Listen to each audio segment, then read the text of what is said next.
Hey guys, it's TJ Anthony here with 21 Next. Thank you so much for joining us. It has been a really tough weekend for all of central Pennsylvania and even just the whole state as well. As many of you all know, there was a mass shooting yesterday at UPMC Memorial Hospital. That is in York County. Really, the community is still trying to just wrap their minds around exactly what happened in this case. I mean, in this mass shooting, it ended up turning into a hostage situation where people were held hostage. There's a look at that hospital there where this all happened. We do know that several agencies responded to this scene, and the suspect is now dead. That's 49-year-old Diogenes Archangel Ortiz. So we also know a doctor, a nurse, and a custodian were all struck. And also, unfortunately, an officer did die throughout all of this. That's Andrew Duarte. He actually died just 5 days after his birthday. So really just a tragic just event for this whole community. I mean, this is something we are going to be talking about for a while now. And the community is coming together to honor the fallen officer's life as well. I want to bring in CBS 21's Fatima Moen, who is live at the memorial where people are laying flowers for him. I mean, really, it's turned into a community effort. Fatima, what have you been hearing from people in that area?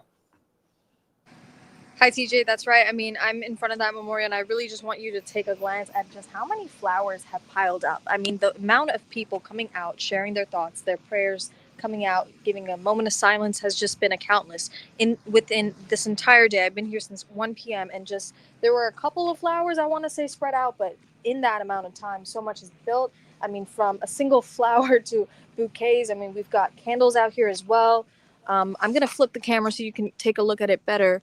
Um, but really, it's just been so personal. I mean, I've heard folks from all sides sharing their grievances for the nurses, the medical staff, of course, for their brothers in blue. A um, volunteer firefighter also came out and said that this is just another agency that is adjacent to our work, but for us, it's just a life lost that didn't deserve to go. I actually also I actually came across a woman that was a nurse who worked at the hospital, but being that she worked on the weekends, she was actually not on yesterday. And she explained that, I mean, she feels so lucky. Her building was remote. She did work separate from the hospital, but she just shared that the entire medical staff right now is really just showing up for each other, and they're sharing their heavy hearts. And we're going to be talking about that and bringing that up tonight at 6. And so, really, the community is coming out. West York is in pain right now, but as you can see, the support is endless. Yeah, it's honestly phenomenal. I mean, law enforcement, they really do risk their lives every day. Just, they don't know what they're going to walk into every day at work. They are real life superheroes. I mean, Fatima, have you heard from anyone else at, a part of the law enforcement, just family as a whole, just about, their worries, going to work or, just more about this situation? That's yeah, absolutely right. And I will say there is a fundraiser going out on for the family. Go ahead, ma'am. Don't let me get in your way.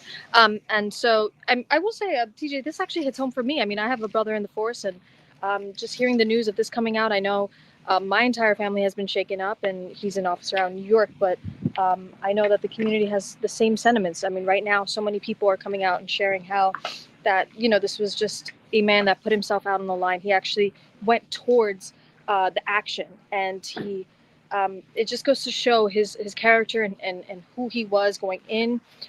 We know a lot of details from his LinkedIn that he actually worked at another department before he got to West York. So this was really truly a man that served for his community, and now the community is really just coming out and just sharing their thoughts and prayers. And again, more details on the fundraiser that the family is hosting. There is an event set for this Tuesday, and so we'll be breaking down all those details later tonight. Yeah, thank you. He was definitely just an outstanding law enforcement officer. Nothing but amazing things that we continue to hear about him. Thank you, Fatima. And we also today have new information as to his time of death. Today, we do know that he died at 12:19 from his injuries. He was transported to Wellspan York Hospital. That's about 15 minutes away from where this all happened, around 5 miles away as well. And like I said earlier, he died 5 days after his birthday. He just celebrated his birthday. So this is truly heartbreaking just for his family. Wow, it's tough to even think about. Also, we know tomorrow there is an autopsy scheduled for him, so we'll get more information about that as well. And we do know that this investigation is still very much ongoing. The DA said that himself during that press conference with Governor Josh Shapiro. They walked us through step by step what happened. They told us that the UPMC officers on staff, they approached the suspect, but they didn't end up getting anywhere. So that's why they had to call in more officers to the scene, and hence why Westboro Police Department showed up, and Officer Andrew Duarte showed up as well, to try to get people to safety. So there will be definitely more information that comes out about this in the coming days. Of course, we will continue to follow this story closely for any new information, and of course bring you the latest details in this as well. If we have the procession that they had for the officer, would love to show it if we have that, because they had a very just great kind of small little gathering with law enforcement officers right outside of Wellspan York Hospital for him, where there were fire trucks, there were other police cars out there as well. It's truly just a great sight to see, just the same day that this all happened. Okay, we don't have that video, but if you do watch our 6 o'clock newscast, we will have that for you to see. Okay, there's also some more news today to share. Let's go ahead and show some video of that pretty large apartment fire. Here's the aftermath of that there. You see that roof is just, most of it's gone. You can see right into that complex there. I mean, that just shows you how big those flames were overnight from that fire. Wow, just take a look at that. Really no roof, just can see straight into that apartment building. We know this is a 3-story apartment building, guys. This happened in Cumberland County, specifically in Carlisle, right along Veterans Way. And this happened at 8:30 at night. There are those flames from that scene there. And you just saw how destructive those flames were. I mean, yeah, completely took off that roof almost. Thankfully, we do know that the coroner was not called to this scene. So right now it's looking like no one died in that fire, thankfully. We're still working to get more details on exactly what happened, how it started, the people impacted as well. So we're going to get those details as we speak. There will be more information that we will release and try to get answers for in the coming days.